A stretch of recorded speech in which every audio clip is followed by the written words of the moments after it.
গাজা আজ যেন এক জ্বলন্ত কারাগার। প্রতিদিন আকাশ থেকে নামছে আক্রমণ আর মাটিতে ছড়িয়ে পড়ছে ধ্বংসস্তূপ, কান্না আর মৃত্যু। ইসরায়েলের লাগাতার হামলায় গাজার ঘনবসতিপূর্ণ এলাকাগুলো পরিণত হয়েছে ধ্বংসস্তূপে। স্কুল, হাসপাতাল, মসজিদ কোনো কিছুকেই রেহাই দেওয়া হচ্ছে না।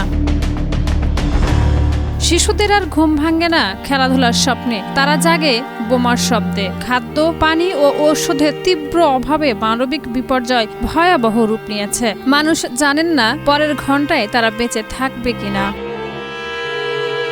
এই ভয়াবহতার মধ্যে গাজার সাংবাদিকরাও জীবনের ঝুঁকি নিয়ে কাজ করছেন।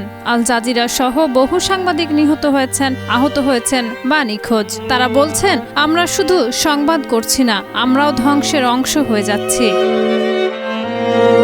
সত্য প্রকাশ করার অপরাধে যেন তাদের নিশানা করা হচ্ছে, যাতে দুনিয়া না জানতে পারে গাজায় কি ঘটছে। অথচ সাংবাদিকদের কাজ হলো সত্য তুলে ধরা, আর এই সত্যকে নীরব করার চেষ্টাই চলছে।